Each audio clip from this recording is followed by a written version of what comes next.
Years ago, when I was a state archaeologist, I found an unusual padlock in the fire debris of Lillie, the vacation home of Colonel Charles Hitchcock and his wife Martha, in what is now both a Napa Valley State Park in Northern California. The bronze padlock was made in 1878, 3 years after the construction of Lillie. Colonel Hitchcock and his wife were the parents of Lillie Hitchcock Coit, of San Francisco's Coit Tower fame. Colonel Hitchcock was a military dentist from West Point, New York. He moved his family to San Francisco in 1851, where they maintained a suite in one of the city's big hotels. It was during this time that Lillie became the mascot of the Knickerbocker No. 5 Fire Company and one of San Francisco's most eccentric characters. Lillie married Howard Coit in 1869 against the wishes of her parents.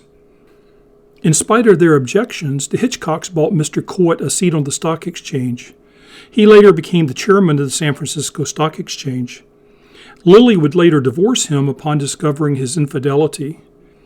Howard Coit died in 1885, leaving Lillie his estate worth more than $250,000. When Lillie died in 1929, she left $350,000, about one-third of her assets, to the city of San Francisco for the beautification of the city. The 210-foot-tall Coit Tower was built on Telegraph Hill with Lillie's money and dedicated to her memory. The city also used Lillie's funds to create a sculpture on Washington Square depicting 3 firemen rescuing a woman. Upon her death, Lillie donated a generous amount of her funds to the Charles and Martha Hitchcock Endowment Fund at the University of California, Berkeley. The fund had been originally established from a bequest made by Dr. Hitchcock upon his death in 1885. The Hitchcock Endowment Fund created a professorship at the university.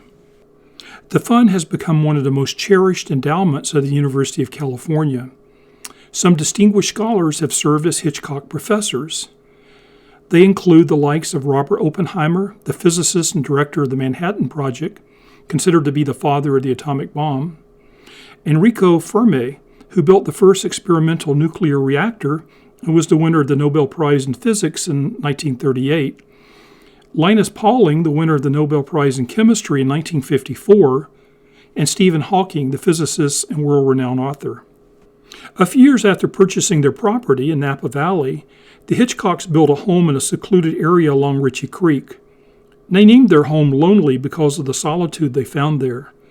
Lillie was a 2-story wooden structure complete with a wine cellar, orchard, garden, vineyard, and trout ponds. Lillie Coit spent much of her time at Lillie, and she inherited the property after her mother's death in 1899. Apparently, Lillie had little to do with Lillie after her mother's death.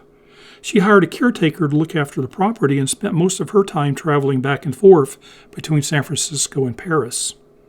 In 1930, a large part of the Hitchcock estate was purchased by Reinhold Bothe to develop as part of his Paradise Park resort.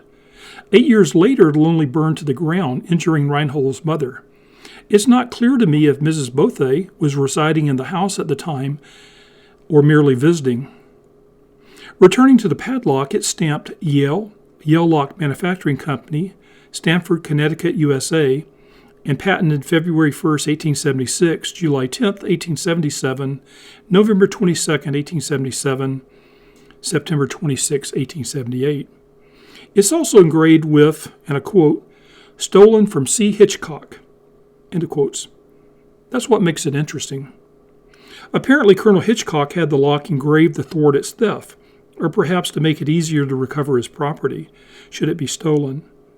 The lock still has 2 wood screws attached to the arm in the lock position.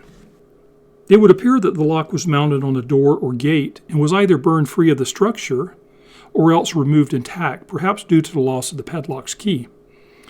Both of the wood screws are slightly bent as if they were pried out of a wooden support. Following the colonel's death, Martha Hitchcock wrote about the numerous problems she and her family experienced with trespassers, poachers, and thieves while living at Lillie. On occasion, trespassers were discovered fishing trout from the fish ponds, and church outings sometimes invaded the Hitchcock's privacy as large parties spent the day on Ritchie Creek.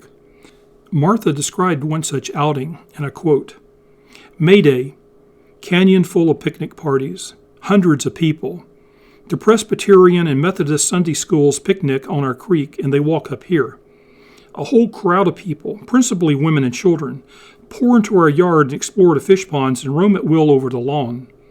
Miss Beasley insists on coming in and proceeds to canvass for the sale of the Revised Testament. I am obliged to subscribe to get rid of her. Tom locks the gate, and finally we have peace." End of quotes. There were more sinister intrusions as well. Martha described one frightening experience. And once again I quote, "About 5 o'clock this morning, Lillie and I were lying awake talking when we heard somebody at the dining room door. Thinking it was Jean come after the letters for the morning train, and that she was unusually early, I called her name but received no answer, and the noise ceased. In a few minutes I heard a heavy body on the roof near our window. I rang the bell for 10 minutes without awakening the servants. Lillie took my pistol and stood by the window, ready to fire. I raised the bathroom window and shouted for Andrew and Jim. As soon as I called, the intruder ran down the ladder. When Andrew did come, there was nothing to be seen. We think that when the express agent threw the package of silver to Andrew last night and called out, 'Here's the bag of money for Mrs. Hitchcock,' that some tramp stealing a ride under the cars heard him and followed us up the canyon. The strangest thing is that the dogs did not bark. There were 4 here, and not one opened a mouth." End of quotes. Given such intrusions, the Hitchcocks were rightfully conscious of their security. Colonel Hitchcock's inscription on the padlock I found appears to be evidence of that concern.